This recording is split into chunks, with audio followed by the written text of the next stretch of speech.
We learned a lot about the biodiversity of Madagascar. I mean, every place we went to, we learned about different creatures, different trees, different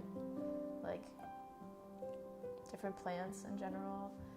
Okay, Lily can go first. I want to hear about your passion. I always kind of want to go in biology. Originally I was interested in paleontology, but it shifted to evolution focus. I was kind of undecided my freshman year, but I thought that I would be pre-med, and because like everybody in bio goes into pre-med stuff, and I was like, I don't really know what else I'm gonna do. So I went into that, and I figured that that was not for me. And then I actually talked to one of my professors, and she was like, yeah, if you like animals and that kind of stuff, you should go with environmental. So that's how I ended up with that. They told us about the Madagascar study abroad trip when we were freshmen at the like orientation thing. What? Yeah. Maybe not the one you went to, but they told me. I was interested in doing the Madagascar trip mostly because it's pretty much what I want to do with my life, and there aren't many study abroads that kind of cater to environmental people, especially in bio. They're mostly like, go abroad to Italy and you can like teach kids and stuff, so this was literally perfect, and I love the professor, obviously. She's Roshna Wonderlick, she's great. I love to travel and I needed extra credits. Before leaving for the trip, I just was in denial. I remember going into the airport and like my hands were shaking, and it was just mostly out of excitement, I guess, and being around new people was always kind of scary, but especially in a different country. I've never been like that far out of the country before, and it was totally out of my element. I didn't know like what to expect, and I heard we were going to be hiking, and not very Exercise. basically, yeah. My first impression of the country Madagascar getting off the plane was that it's very, very different from the United States. And I mean, I've been to like a bunch of countries besides the US, but there's nothing quite like just seeing all of the flora and fauna there. It's just amazing to step off the plane and see all of that.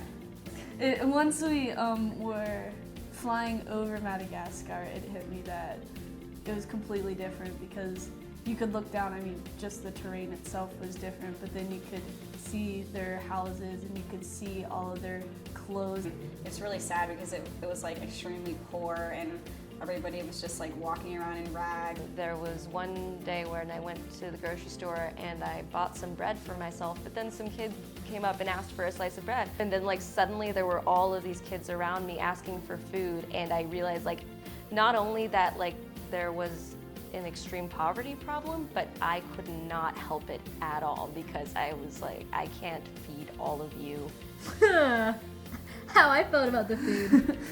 I'm a really picky eater, so. Oh yeah. So I definitely thought the food was going to be more tropical, I guess, than what it was. We ate a lot of beans and rice and plain things like that, and I thought it was going to be like fruits and like brought out on a big like platter. I didn't have that many problems with it. Yeah, I think we were both lucky because we were vegetarian. Yeah, the meat production there is really different. Like, in some ways better, I think. I mean, they're all free-ranging animals. Dr. Wonderlick had told us originally that it was going to be rice and beans, and I was okay with the rice. I don't eat beans. They had this duck, and it was amazing, and some people ordered it, and you know, everyone was jealous. Everyone wanted a bite, even me, and I don't eat meat. But we stopped at a smaller town on the way to the place we were going, and it was really out of the blue. We weren't planning on stopping there. We didn't have a restaurant in mind, and we stopped at this really small place, and everyone ordered duck because of the duck they got before. And it was it was so bad. It was all definitely parts of one duck that had been brought out, and one person who was on the trip got served what I can only think is duck ass. So my favorite region of the country was definitely the south. I liked the north, but it was pretty rainy and cold a lot. And once we got through all the mountains, it was like so pretty, and there was just like landscape views everywhere. I mean, obviously around you, but it was like breathtaking, and the heat was like dry but so hot, and it was just amazing to be. We did rock climbing and where I'm going with this. Yeah, hey, great, just coming out there. Well, for me, the favorite region was Basin Mafali, just because I really enjoyed the spiny forest. I also enjoyed staying at the research camp there. I liked Mitsinju, which was it was a rainforest, and we pretty much got to hike around, and like while we were hiking, the paths kept narrowing, and it was raining and muddy, and we were going straight up a hill, and we could like hear the lemurs in the distance, and we would go off the trail and just be walking in the middle of the rainforest. Just to go find them. Yeah, and We I thought that was the most Madagascar thing we could have done. Yeah, we went to that waterfall in Interviewees. Yeah, I thought somebody was gonna slip and die because we were climbing around way too much. But it was really fun. And just like once, and that was one of the first times, that was like at the beginning of the trip. So that was like one of the first times like we went and did something, I think, like as a smaller group. And that was kind of a cool, like, oh, we're gonna swim around in a waterfall in this country that we've never been to before. It was like a cool little bonding experience. So the biodiversity of the country, I mean, obviously diverse is in the word, but that's exactly what it is. You go there and you cannot see like one of the same animal within just like 10 feet of you. There's about 100 different ones, and there are so many different species that I've never even heard of or seen. So there's one animal called a zebu, and it's basically like a really big cow, but it has like this hump on the back that kind of looks like a camel.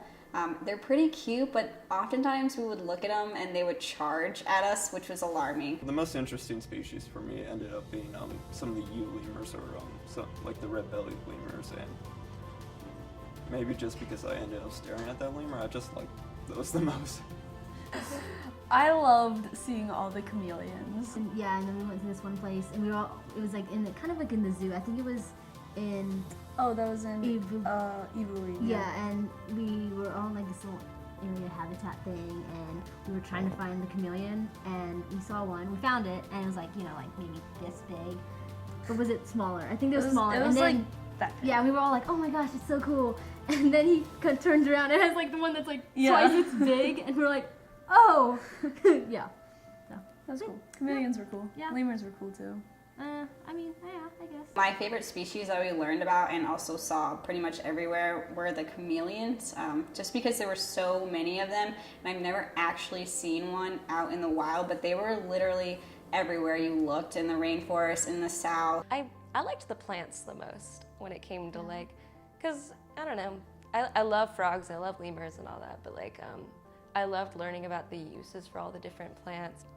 I love the Indri because they have so much mythical value and like cultural value in themselves, and they're like the father of the forest, and Yeah. they're huge. Yeah. They're the hugest animals on the whole island besides people, so it's wild to see them.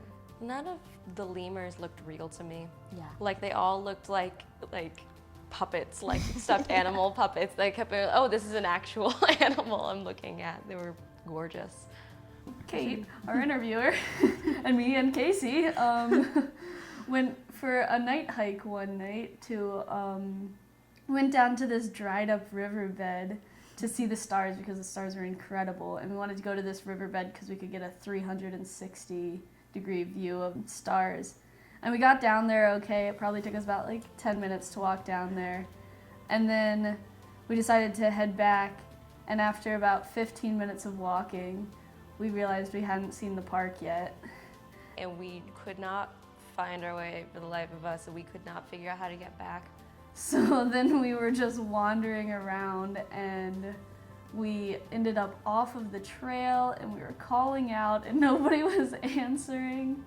And we tried to follow the Southern Cross, and we did it wrong somehow. But yeah, we were probably lost for an hour and 15 minutes at night, and finally we saw this like little flicker of light in the distance. We're like, ah, it's camp. So the worst story from our trip was actually when our van flipped over. We were driving down the road. Our driver tended to drive quickly, so we were pretty far ahead of the other group. All of a sudden we kind of did this fishtail motion deal and just flopped over, and it was like very scary. He wasn't wearing a seatbelt, and he just fell right into my lap.